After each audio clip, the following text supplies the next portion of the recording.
ಎಲ್ಲರಿಗೂ ನಮಸ್ಕಾರ. ಶುಭಮಸ್ತು ಲೋಕಕ್ಕೆ ಸ್ವಾಗತ.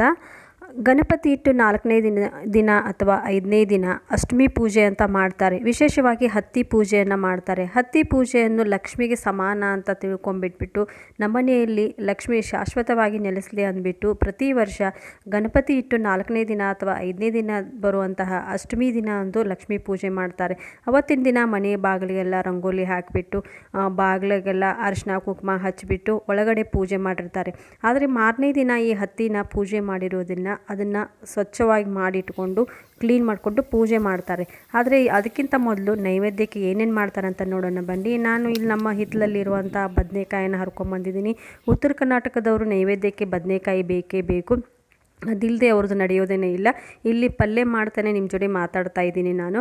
ಈ ಅಷ್ಟಮಿ ಪೂಜೆ ಮಾಡುವುದರಿಂದ ಮನೆಯಲ್ಲಿ ಹಣದ ಸಮಸ್ಯೆ ಯಾವುದೂ ಬರುವುದಿಲ್ಲ. ಪ್ರತಿ ವರ್ಷ ಇದನ್ನು ದೀಪ ಕಾಯ್ಕೊಂಡು ಮಾಡ್ತಾರೆ. ಕೆಲವು ಜನ 5 ದಿನ ದೀಪ ಕಾದರೆ, ಕೆಲವು ಜನ 3 ದಿನ ಕಾಯ್ತಾರೆ, ಕೆಲವು ಜನ 7 ದಿನ ಕಾಯ್ತಾರೆ. ಆ ಥರ ದೀಪ ಕಾಯ್ಕೊಂಡ್ಬಿಟ್ಟು ಮನೆಯಲ್ಲಿ ಶಾಶ್ವತವಾಗಿ ಲಕ್ಷ್ಮಿ ಇರಲಿ ಅಂತ ಮಾಡ್ಕೊಳ್ತಾರೆ. ಇಲ್ಲಿ ನೋಡಿ ಬದ್ನಿಕಾಯಿ ಪಲ್ಯ ರೆಡಿ ಮಾಡ್ತಾ ಇದ್ದೀನಿ. ಉತ್ತರ ಕರ್ನಾಟಕದವ್ರಿಗೆ ಬದ್ನಿಕಾಯಿ ಪಲ್ಯ ನೈವೇದ್ಯಕ್ಕೆ ಬೇಕೇ ಬೇಕು, ಅದೇ ಅವರಿಗೆ ಮುಖ್ಯ ಆಗಿರುತ್ತೆ. ಇಲ್ಲಿ ಬದನೆಕಾಯಿ ಪಲ್ಯ ನಮ್ದು ಇವಾಗ ರೆಡಿ ಆಗ್ತಾ ಇದೆ. ಬದನೆಕಾಯಿ ಪಲ್ಯ ಮಾಡೋದಂತೂ ಎಲ್ಲರಿಗೂ ಗೊತ್ತೇ ಇದೆ. ಇಲ್ಲಿ ನಾನು ಬಾಳಿಗೆ ಇಟ್ಟಿದ್ದೀನಿ. ಈಗಾಗಲೇ ಮೊದಲು ನಾನು ಬೇಳೆ ಕುದಿಸ್ಕೊಂಡ್ಬಿಟ್ಟು ಹೂರಣ ಮಾಡಿಕೊಂಡು ಕಡುಬನ್ನು ರೆಡಿ ಮಾಡಿ ಇಟ್ಕೊಂಡಿದ್ದೀನಿ. 2ನೇ ದಿನ ನಾವು ಕಡುಬನ್ನು ಎಡೆ ಮಾಡ್ತೀವಿ. ಬೇರೆದವ್ರ ಮನೆಯಲ್ಲಿ ಬೇರೆ ಥರ ಮಾಡ್ತಾ ಇರ್ತಾರೆ. ಅವ್ರ ಕಡೆ ಪದ್ಧತಿ ಯಾವ ರೀತಿ ಇರುತ್ತೆ ಆ ರೀತಿ ಮಾಡ್ತಾ ಇರ್ತಾರೆ. ನಮ್ಮ ಮನೆಯಲ್ಲಿ ನಾವು ಕಡುಬನ್ನು 2ನೇ ದಿನ ಎಡೆ ಮಾಡ್ತೀವಿ. ಎಡೆ ಅಂದರೆ ನೈವೇದ್ಯಕ್ಕೆ ಎಡೆ ಅಂತ ಕರೀತಾರೆ ಉತ್ತರ ಕರ್ನಾಟಕದಲ್ಲಿ. ಕೋಡ್ಬಳೆ, ಚಕ್ಲಿ, ಹುರಕ್ಕಿ ಹೋಳಿಗೆ ಈ ಥರ ಎಲ್ಲ ಮಾಡಿರ್ತಾರೆ. ಇಲ್ಲಿ ನಾನು ಸ್ವಲ್ಪ ಶಾಂಡಿಗೆನ ಕರೆದಿಟ್ಕೊಂಡಿದ್ದೀನಿ. ಶಾಂಡಿಗೆ ಕರೆದು ಇಟ್ಕೊಂಡು ನಂತರ ಇದಕ್ಕೆ ಅನ್ನನೂ ರೆಡಿ ಮಾಡಿ ಇಟ್ಕೋಬೇಕು, ಕೋಸಂಬರಿ ರೆಡಿ ಮಾಡ್ಕೋಬೇಕು. ಮತ್ತೇನಾದರೂ ಅವ್ರ ಕಡೆ ಯಾವ್ದು ದೇವರ ಮನೆಯಲ್ಲಿ ಅಷ್ಟಮಿ ದಿನ ಇಟ್ಟಿರುವಂಥ ಹತ್ತಿನ ತಗೊಳ್ತೀವಿ. ಮೂಲ ನಕ್ಷತ್ರ ದಿನ ಇವನು ಹೊರಗಡೆ ತೆಗೆದುಬಿಟ್ಟು ಅದನ್ನು ಸೋಸ್ಕೋಬೇಕು.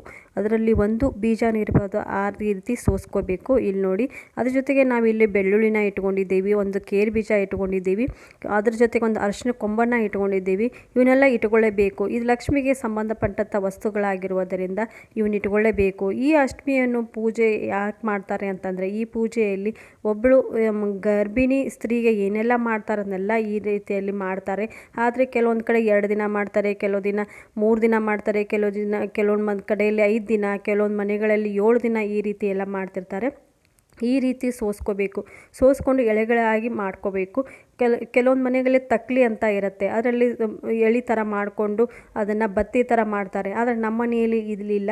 ಹೀಗಾಗಿ ನಾವು ಸೋಸ್ಕೊಂಡು ಈ ರೀತಿ ಬತ್ತಿ ಥರ ಮಾಡ್ಕೋತೀವಿ. ದಪ್ಪಗೆ ತೆಳ್ಳಗೆ ಈ ಥರ ಮಾಡ್ಕೋತೀವಿ. ಈ ಹತ್ತಿನ ಎಲ್ಲನೂ ಸೋಸ್ಕೊಂಡು ಈ ರೀತಿ ಎಷ್ಟು ಎಳೆಗಳಾಗ್ತವೆ ಅಷ್ಟು ಎಳೆಗಳನ್ನು ಮಾಡ್ಕೋತೀವಿ.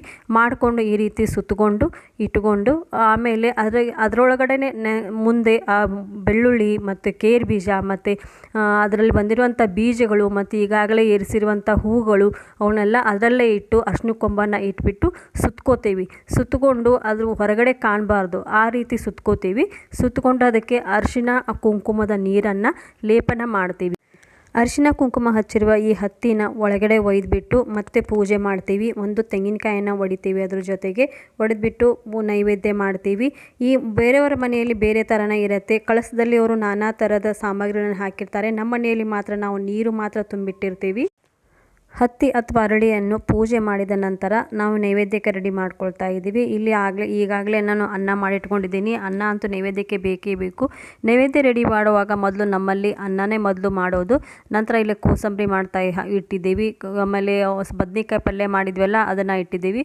ನಂತರ ಕರಿಗಡುಬು ನಂತರ ಇಲ್ಲೂ ಸ್ವಲ್ಪ ಸಂಡಿಗೆ ಹಪ್ಪಳನ ಇಡ್ತಾ ಇದ್ದೀನಿ. ಇವಾಗ ನೈವೇದ್ಯಕ್ಕೆ ರೆಡಿ ಆಗಿದೆ. ಇದ್ರ ಜೊತೆಗೆ ನಾನು ಇನ್ನೊಂದು ಎಡೆಯನ್ನು ರೆಡಿ ಮಾಡ್ಕೊಂಡಿದ್ದೀನಿ.